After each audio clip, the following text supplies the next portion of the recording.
Please stand by. Good morning, ladies and gentlemen, and welcome to the Teleflex Year-End 2025 Earnings Conference Call. At this time, all participants have been placed in listen-only mode.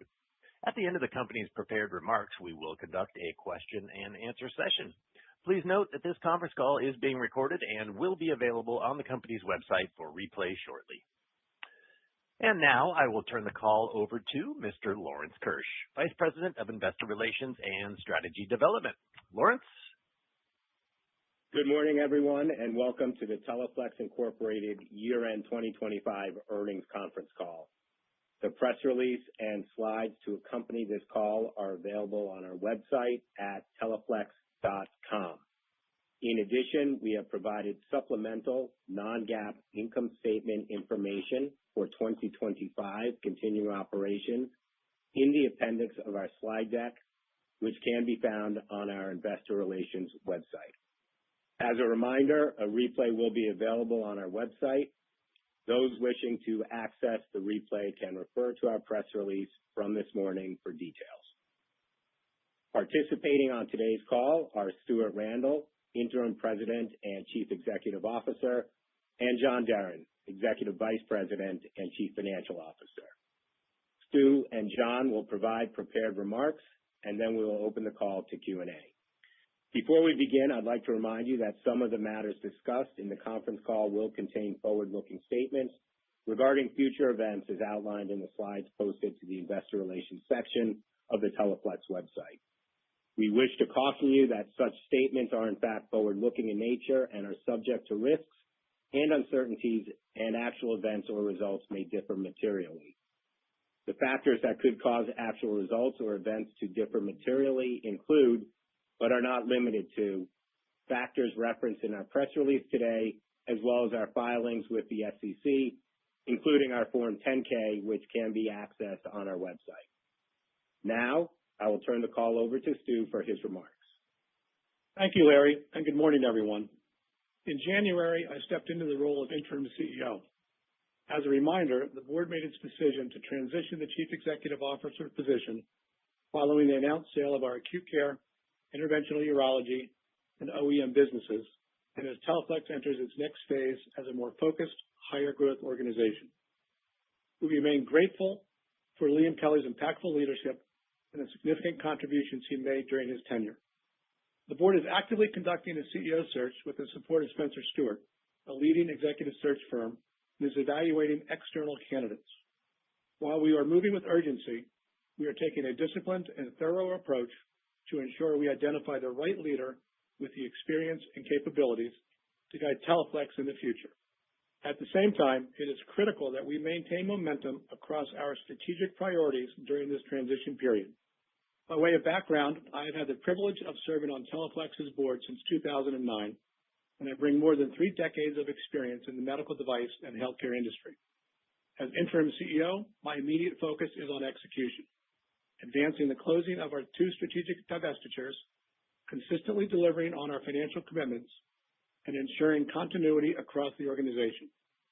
I am working closely with our leadership team to keep the business moving forward, aligned with our strategic objectives. With that context, let me expand on the key elements of our strategy. In December of last year, we signed definitive agreements to sell the acute care, interventional urology, and OEM businesses to 2 separate buyers. The strategic divestitures will result in total cash proceeds of $2.03 billion, with net after-tax proceeds of approximately $1.8 billion. As an update, we are working through the regulatory and other conditions to closing and continue to expect the sales to close in the second half of 2026. To be clear, our value creation strategy is unchanged, and we intend to use these net proceeds to return significant capital to shareholders through our previously announced share repurchase authorization of up to $1 billion, while also reducing debt to enhance our financial flexibility and support future growth and value creation. These planned actions signal our commitment to disciplined capital allocation and shareholder returns. We will continue to evaluate additional opportunities to return capital to shareholders as appropriate, consistent with our focus on long-term value creation.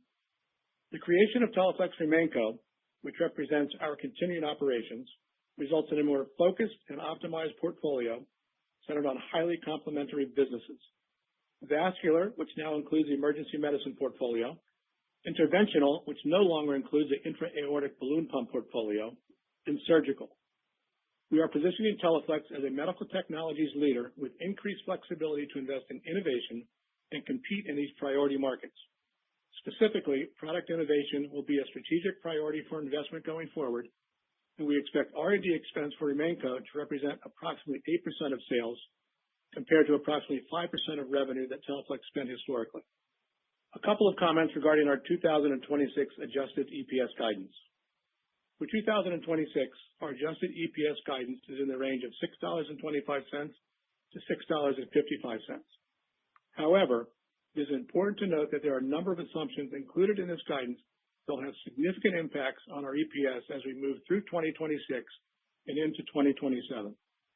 First, this guidance range includes the full year negative impact of stranded costs related to our strategic divestitures, which we estimate to be $90 million. Stranded costs are necessary to support both continuing and discontinued operations for a transitionary period of time. Second, this guidance range does not include the positive impact of the transition services and manufacturing services agreements that will come into effect upon the closing of the strategic divestitures. On an annualized basis, we expect the TS and MS agreements to fully offset the aforementioned stranded costs. Furthermore, we are taking action on reducing expenses when the TS and MS agreements roll off in the future and have announced an initial restructuring plan to mitigate approximately $50 million of costs to right-size the organization post-divestitures. Finally, our 2026 adjusted EPS guidance does not include the anticipated positive impact from our announced plans to repurchase $1 billion of our common stock and repayment of debt with remaining proceeds from the strategic divestitures, both of which we intend to execute following the closings of the transactions. We anticipate these actions will result in a meaningfully lower share count and significantly reduced interest expense. Although we have not included the benefits of these actions on our 2026 adjusted EPS guidance, we continue to anticipate closing of the strategic divestitures in the second half of 2026. Taken together, we expect these factors will contribute to significantly higher adjusted EPS in 2027 and beyond. Now, moving to the agenda for the remainder of this morning's call. First, we will discuss our continuing operations results, then conclude with our financial guidance for 2026. Before I begin, please note that we have reclassified the assets associated with our pending strategic divestitures of acute care, interventional urology, and OEM businesses as discontinued operations to reflect the strategy to separate the company, provide a clear view of the ongoing performance of RemainCo, and in accordance with accounting guidance requirements. Given that Teleflex is entering a new phase with a streamlined portfolio focused on the acute care setting, I will limit my comments to the continuing operations for the second half of 2025, inclusive of the acquisition of Biotronic's vascular intervention business. All growth rates that I refer to are on a year-over-year pro forma adjusted constant currency basis, unless otherwise noted. Pro forma adjusted constant currency growth excludes the $14 million impact of foreign exchange, the Italian payback measure in 2025 of $9 million, and the impact of approximately $14 million in RemainCo product revenue that was discontinued at the end of 2025 due to a strategic realignment, but includes revenue generated by the acquired vascular intervention business for the prior year period. Now let's move to the second half 2025 continuing operations revenue by global product category. Commentary on global product category growth from continuing operations for the second half of 2025 will also be on a year-over-year pro forma adjusted constant currency basis, unless otherwise noted. Starting with vascular, revenue increased 2.4% year-over-year to $472.7 million, and was primarily driven by growth in our central access, hemostatic, and atomization products, offset by a tough comparison from the prior year period, in part due to military surge orders that did not repeat in 2025. Moving to interventional, revenue was $427.5 million, an increase of 8.1%. The strong performance for the second half was driven by a broad interventional portfolio. For the second half of 2025, reported vascular intervention revenues were $202 million. In our surgical business, revenue was $219.3 million, an increase of 3.2%, reflecting impact of volume-based procurement in China. Underlying trends in our core surgical franchise continue to be solid, with strong double-digit growth from the majority of our franchises. This completes my comments on the second half revenue performance. Now I would like to turn the call over to John for a more detailed review of our financial results. John? Thanks, Stu, and good morning. All results that I speak to will be on a continuing operations basis for 2025. Due to the reclassification to discontinued operations, historic continuing operations reflect the impact of stranded costs in all periods presented. Given Stu's previous discussion of revenue, I'll begin with margins. For 2025, adjusted gross margin was 63.7%. The 200 basis point decrease year over year was primarily due to the adverse impact of tariffs, the addition of the vascular intervention acquisition, which has a slightly lower gross margin than the corporate average, and to a lesser extent, increased logistics and distribution costs and foreign exchange. Full year adjusted operating margin was 22.7%. The 230 basis point decrease reflected the year-over-year gross margin pressure, higher operating expenses associated with the acquisition of the vascular intervention business, and a negative impact of foreign exchange rates. Adjusted net interest expense totaled $93.6 million for 2025 as compared to $77.4 million in the prior year. The year-over-year increase is primarily due to the borrowings used to finance the vascular intervention acquisition. For 2025, our adjusted tax rate was 12.6% compared to 13.4% in the prior year. The year-over-year decrease is primarily due to the beneficial tax provisions included in the recently passed One Big Beautiful Bill Act, including the ability to deduct U.S.-based R&D expenses. At the bottom line, 2025 adjusted earnings per share was $6.98, representing an 8.7% increase year over year. The increase is primarily due to higher revenue and adjusted operating income, including the impact of the vascular intervention acquisition, a lower tax rate and share count, partially offset by negative impact of interest expense and foreign exchange. At the end of the fourth quarter, our cash equivalents, and restricted cash equivalents balance was $402.7 million as compared to $285.3 million as of year-end 2024. Turning to our guidance framework for 2026. As we've indicated, 2026 results include a number of transient factors related to our strategic divestitures that will impact our near-term results, which we expect will be mitigated with the close of both transactions. Therefore, we anticipate 2027 will be more reflective of the underlying business going forward, ultimately building a clearer financial profile with significant improvements in margins, interest expense, and adjusted earnings per share. With that context, I'll go over items that will impact our 2026 results. First, we will incur approximately $90 million of stranded costs associated with the classification to discontinued operations throughout 2026. Once the strategic divestitures close, which is still expected to be in the second half of 2026, transition service and manufacturing service agreements are estimated to fully offset the stranded costs on an annualized basis. Of note, until the divestitures close, cash generated by the discontinued operations will accrue to RemainCo, thereby reducing the economic impact on the company from the stranded costs until fully offset by the transition service and manufacturing service agreements. Accordingly, our initial 2026 guidance reflects the fully burdened cost structure for RemainCo, inclusive of approximately $90 million in stranded costs, but does not include any positive impacts from the transition service and manufacturing service offsets. Second, the exact timing of the closings of the strategic divestitures will pace our ability to deploy capital during 2026.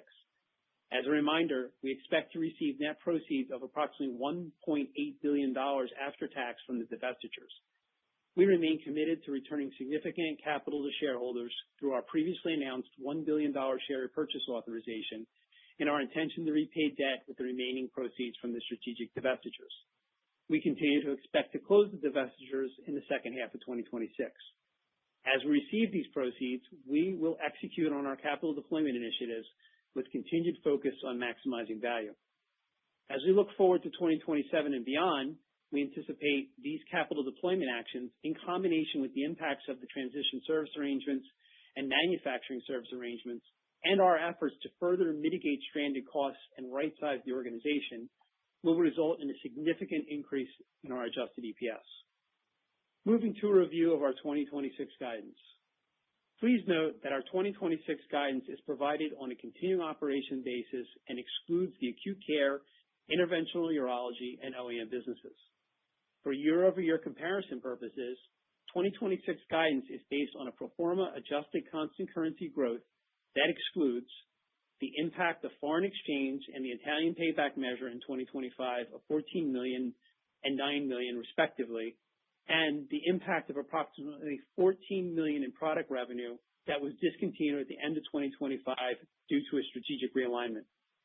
Pro forma adjusted constant currency growth guidance for 2026 includes vascular intervention revenue for the first half of 2025.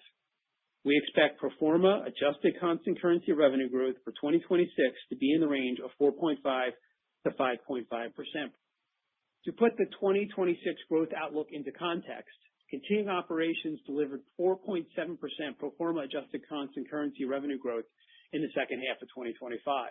This performance establishes a solid foundation for our future mid-single-digit revenue growth profile, and we remain confident in our ability to achieve this goal as we move forward.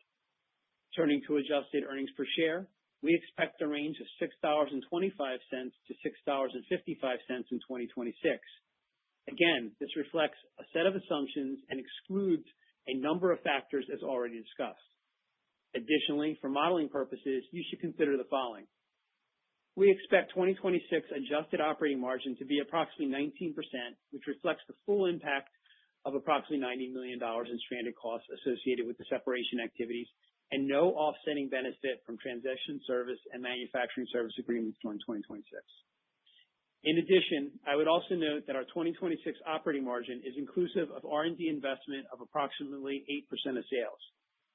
Once the strategic divestitures close, we expect at least $90 million on an annualized basis from the recognition of transition service and manufacturing service agreements to fully offset stranded costs, which will be netted in our expenses. Of note, when taking into account the positive impact of transition service arrangements and manufacturing service arrangements in terms of reducing RemainCo's operating expense profile, we estimate that our underlying steady state adjusted operating margin will be approximately 23%, which is 400 basis points above our fully burdened adjusted operating margin guidance for 2026. As a first step in the process to mitigate the approximately $90 million in stranded costs, a restructuring, as disclosed in today's press release, has been approved by our board to eliminate a portion of these stranded costs, streamline global operations, and improve our long-term cost structure, primarily through workforce reductions and capital asset rationalization, reducing costs and increasing operational efficiency. These actions are expected to be substantially completed by mid-2028. We expect the restructuring to result in approximately $50 million in annual pre-tax savings. Looking forward, we see opportunities over the next several years to improve adjusted operating margin through leverage from revenue growth and other cost-saving initiatives above our steady-state margin profile of approximately 23%. Moving to assumptions below the line. Net interest expense is expected to approximate $105 million for the full year 2026. Our estimate reflects a refinancing of our $500 million 4 5/8 senior notes, which are due in November 2027, and does not assume any debt paydown associated with the after-tax proceeds from the strategic divestitures. Finally, we are assuming a 2026 tax rate of approximately 13.5%. For shares outstanding, we are not assuming any share repurchases in 2026 guidance, implying a share count largely consistent with 2025. Nonetheless, we are committed to executing our $1 billion share repurchase program upon the closing of each of the strategic divestitures and will provide updates to our guidance throughout the year. That concludes my prepared remarks. I would now like to turn it back to Stu for closing commentary.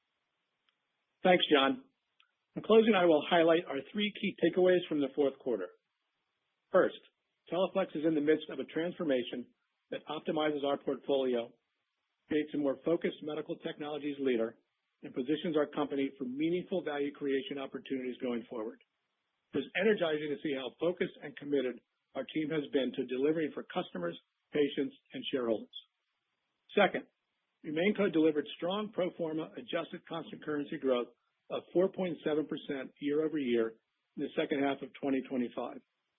This growth performance over the second half of 2025, which reflects the period in which we have owned the vascular intervention business, paired with our 2026 pro forma constant currency growth guidance of 4.5% to 5.5%, are aligned with our mid-single-digit growth profile and represent a strong reflection of the stable growth potential of our go-forward business.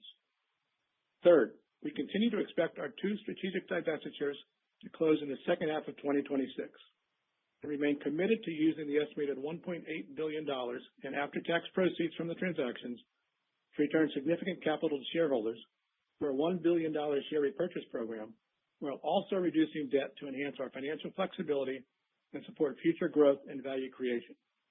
The closing of the transactions will also enable us to recognize TS and MS fees, which are expected to be at least $90 million, and fully offset the stranded costs on an annualized basis.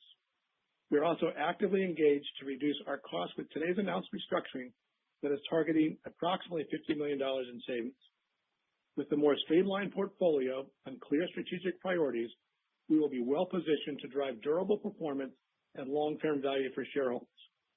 We expect our financial performance to improve through 2026 and more fully reap the benefits of our efforts in 2027 and beyond, with meaningful increases in adjusted earnings per share. That concludes my prepared remarks. Now I would like to turn the call back to the operator for Q&A. Thank you. If you'd like to ask a question, please press star one on your telephone keypad. Once again, star one. If you are using a speakerphone, please make sure your mute function is turned off to allow your signal to reach our equipment. We ask that you limit yourself to one question and one follow-up. And if you'd like to ask additional questions, we invite you to add yourself to the queue again by pressing star one. And we will pause just a moment to compile the Q&A roster. All right. Looks like our first question today comes from the line of Mike Matson with Needham & Company. Mike, please go ahead. Yeah, thanks. So just in terms of the use of proceeds from the divestitures, you have the $1 billion share repurchase authorization, and I think I heard you guys saying that you are planning to fully utilize that. Maybe you could just comment on what that mix of the $1.8 billion is going to look like between share repurchases and debt repayment. Well, yeah, you got me started already. So it's $1 billion for the share repurchase, and that other $800 million we are committed to paying down debt. So it'll likely be the deferred draw revolver we put in place for the Bison acquisition, about $700 million, and then we'll put the other $100 million towards our revolver. Okay, got it. And then just in terms of the restructuring savings, the $48 to $52 million, I believe the press release said that you do expect to see some of that savings in 26. Was any of that baked into the 625 to 655 EPS guidance range? It is. So, and there's some nuance. We also announced another restructuring in Q4 for the Biotronic acquisition, and that's going to go towards additional savings post-2026. So just coincidentally, there's about $50 million already line of sight on post-2026 as well. So yes, the current restructuring has some savings in 26 that's already baked into the guidance, but we also have line of sight on $50 million post-2026 between the two restructurings. Great. Thanks for the questions, Mike. And our next question comes from the line of Jason Bedford with Raymond James. Jason, please go ahead. Good morning, and I appreciate there's a lot of moving parts, and I thank you for all the detail here. I guess what I wanted to ask was, appreciate the pro forma 4.5 or 4.7 growth in the second half. Do you either have a first half number or a full year number? Just trying to think apples to apples here. Jason, we think the 4.7 is the most representative of the growth profile where we own Biotronic. I think this is an opportunity for you to model off that 4.7 along with our guidance for the full year. We won't be getting into organic growth. I mean, we've put everything into the pro forma number, and so I think that's your starting point. The 4.7. Think about it that way as you launch yourself into 2026. Okay. And then just on surgical, you mentioned double-digit growth in most franchises, X the VBP impact. What's driving the double-digit growth, and how much of the VBP impact is left for 26? Thanks. Yeah, Jason, it's Larry. Relative to surgical, we've had some strength really across the portfolio. One standout has been our instrument portfolio, which has seen strength now for many quarters. We've got a refreshed instrument line there. And keep in mind, this instrument portfolio is really sort of aimed at ear, nose, and throat procedures. That's been a really solid one. Of course, ligation continues to be a good driver of growth, with the exception of China, where the VBP has been hitting. So that's kind of the key drivers within surgical. Yeah, and I would say, too, as we get into 2026, we have an automatic appliers that continue to show some nice growth, and there's some real opportunity for that growth in EMEA. Great. Thank you for the questions, Jason. And our next questions come from the line of Bradley Bowers with Mizuho. Bradley, please go ahead. Hey, thanks for taking the questions for Anthony and I. So the first one, just on costs, we're getting the full pro forma sales profile. Just wanted to hear where we are on the pro forma cost profile, if there are any stranded costs to speak to. So, yeah, as we've disclosed and discussed, there's a $90 million worth of stranded costs sitting in our P&L, right? So that's items you can't directly attribute to the disposition, but nonetheless you need to run the Holdco company. So, while it sits in Disc Ops, we're still managing that business. We still have the opportunity to use those cash flows. And so that's some of the overhead burden that exists. And the accounting, unfortunately, doesn't allow you to allocate it. It makes you keep it into continuing operations. And as we said, we're looking for opportunities to fully mitigate that, in the beginning with the TSA and MSA arrangements, and then finally, through restructuring programs. It's our intention to go after that entire $90 million. And Bradley, it's Larry, I would just add that as you look at the 2025 adjusted income statement that we have provided, that also is inclusive of the stranded cost for the continuing operations. So that's already in there as well. Awesome. That's helpful. Thank you. And then just one more, kind of on the medium term of the business. It sounds like use of cash, repo and debt pay down, but legacy Teleflex was acquisitive. How much is tuck-in M&A still on the table, and how much is that a driver of, maybe medium term revenue? Yeah, so yeah, there may be some go-directs. If there's something that it looks like it's of great interest to us, we'll certainly consider pursuing it. But I think for 2026 right now, the business is integrating the rest of the Biotronic acquisition and getting the separation complete and the sales complete. So we're not expecting any significant M&A in 2026. Great. Thanks for the question, Bradley. And our next question comes from the line of Shagun Singh with RBC Capital Markets. Shagun, please go ahead. Thank you so much. So, obviously 2026 is a transition year, but, can you give us a look into what the company might look like in 27 and beyond? Maybe touch on strategic priorities, how we should think about sales growth, margin profile, and, where the company could go beyond that. And then, my second question is just on the CEO search. Who is the right leader for this role, and what qualities or experience are you looking at? Thank you. Okay.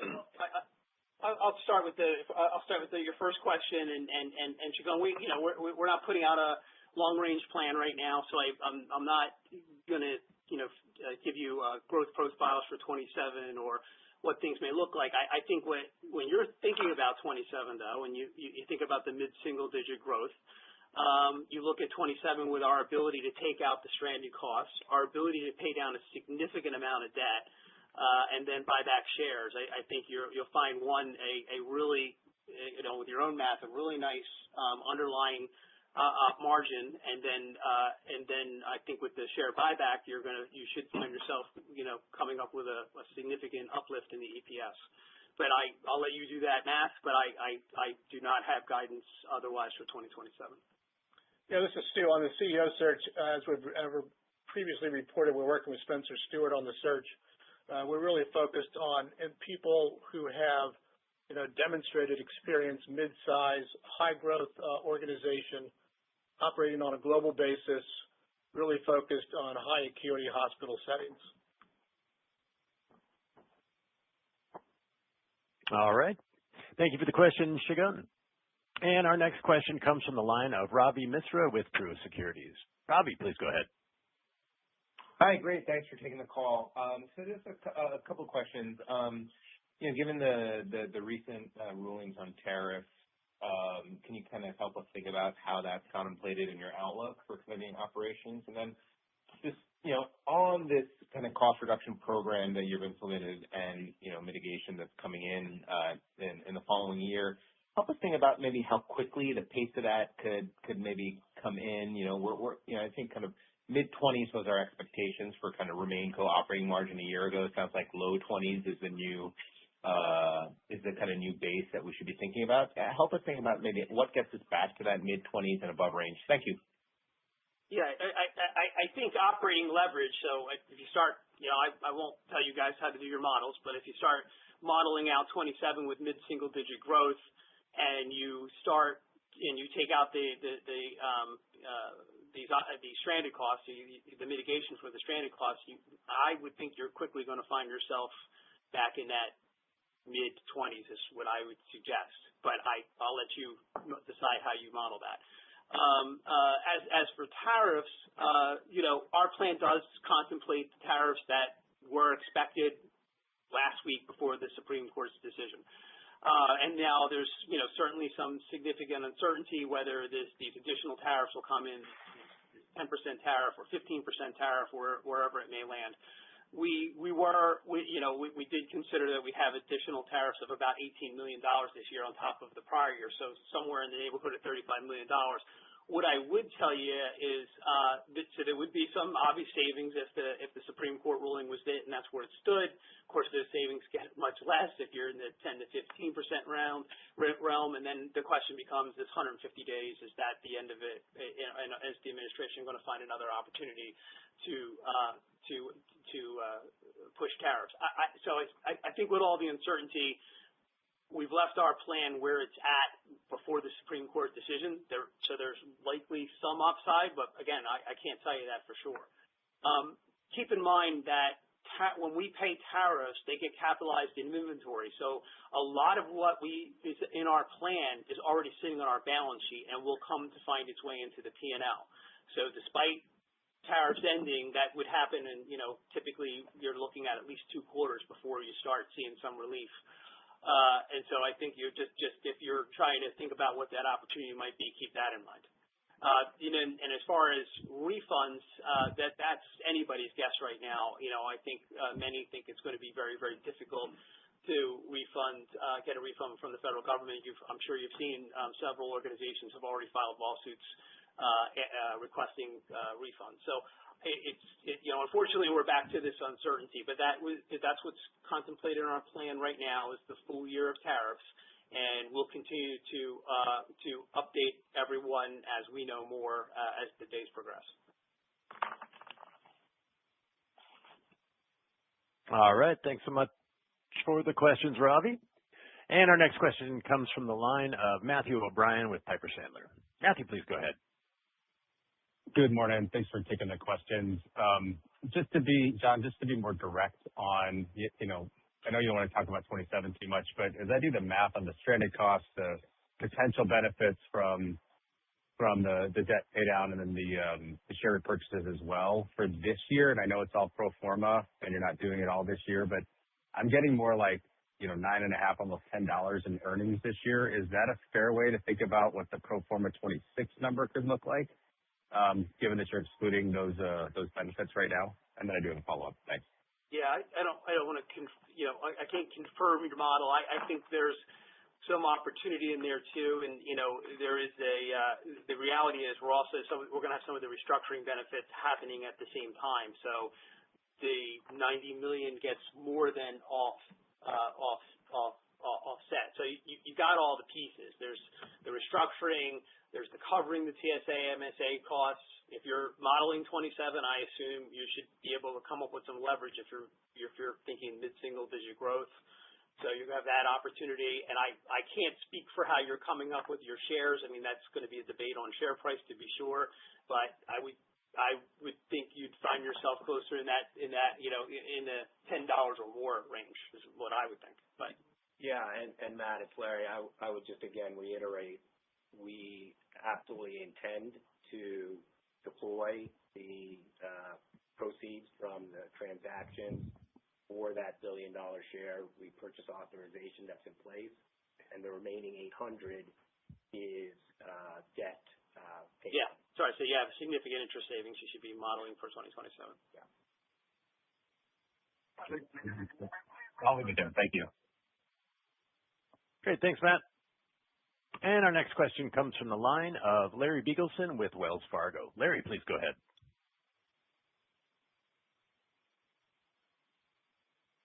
Larry, you there? You might be muted. Going once, going twice. All right.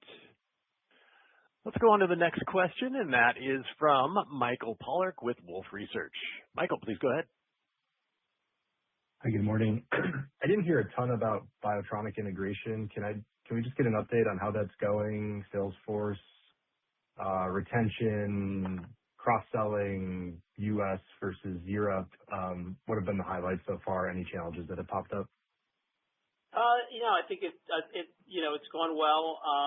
The Salesforce integration is taking place, in the very back half of the year and in a little bit into the first half of Q1.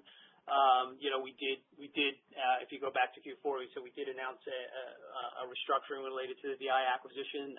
That has kicked off well. We've been able to retain the talent we expected to retain, so no big regrettable losses from our standpoint, and I think it's going well. The bags have been combined for the sales force, and we think there's some significant opportunity for revenue synergies moving forward. Yeah, this is Stu. I would just add, I was at our Asia and North America sales training meetings the last couple of weeks, and I would say these organizations are fully integrated, and are working together, putting good marketing plans in place. So I feel really good about the integration of the sales forces and the opportunities that lie in front of them. As my follow-up, I want to ask about R&D as a general concept, 8% as a portion of revenue for RemainCo. Can you just remind us, is that step up versus historical Teleflex entirely explained about Biotronic and some of the pipeline there? So, or does RemainCo expect to increase investment in surgical, existing interventional, and vascular? So what I would tell you is, yes, Biotronic came with a higher amount of R&D. So we were, as total Teleflex, now, with the discontinued business, we're about 5%. There are much bigger investment opportunities in the interventional space. And so there's in addition to what Biotronic was spending, we've made some decisions to put in additional R&D resources for the interventional space. And then I think second to that would be in the vascular space, we've increased our R&D as well. Surgical, I would say, to a lesser extent. All right. Thank you for the question, Michael. All right. And our next question comes from the line of Travis Steed with BofA Securities. Travis, please go ahead. Hey, everybody. I guess looking ahead a little bit, obviously the TSAs are going to offset a lot of the one-time stuff for probably, 2 years. But once those go away, do you have enough kind of juice in the bag, I guess, to continue to expand margins, once the TSAs go away in a couple of years? So when the TSAs go away, as the TSAs go away, I should say, and there's going to be a little bit of overlap here with some of the restructurings, and while we're getting TSA revenue, in fact, may give us a little bit of a headwind as we get into later years, because we'll have a little bit of both happening at the same time. But our goal is to completely mitigate and offset those stranded costs. But keep in mind, the op margin profile with the growth profile should also contribute to some significant leverage over time to continue to move up that op margin on its own. We'll continue to look at cost-saving initiatives. As an organization, we've been very lean on the OpEx side, and we'll continue to be looking for those opportunities, to be sure. But I think about once you kind of cover those costs, your real opportunity is that P&L leverage. As you continue to grow, you keep a big base of that OpEx the same, and i.e. you end up with a much better op margin. And that's kind of our long-term thinking, if you will. Again, we don't have a long-range plan in place yet, but I think that's the real opportunity. Okay. So it sounds like 2027, you kind of reset the base, and then from there, sounds like you probably have an ability to continue to grow earnings and get EPS leverage going forward. Kind of earnings can grow faster than revenue, and margins continue to expand, 27 plus and beyond.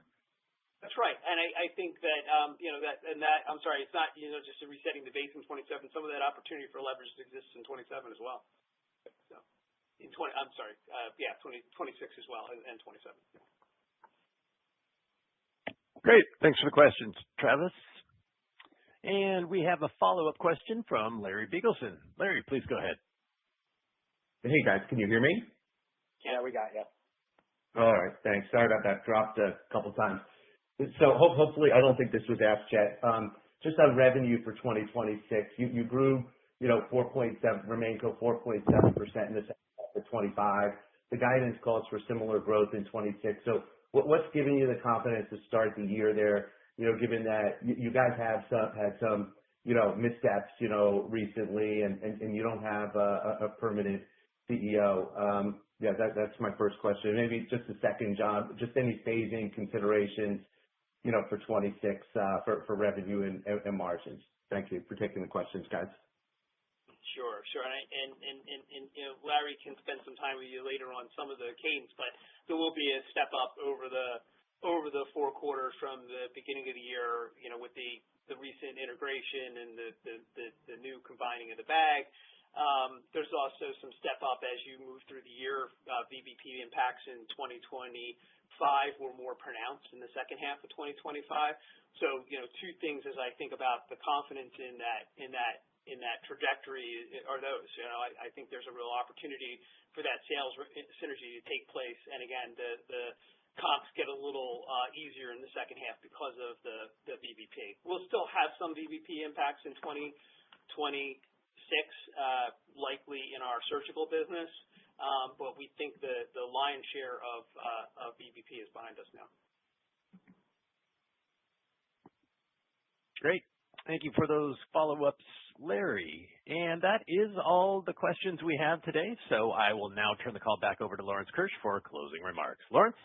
Thank you, Greg, and thank you to everyone that joined us on the call today. This concludes the Teleflex Incorporated year-end 2025 earnings conference call. You may now disconnect your lines. Thanks, everyone.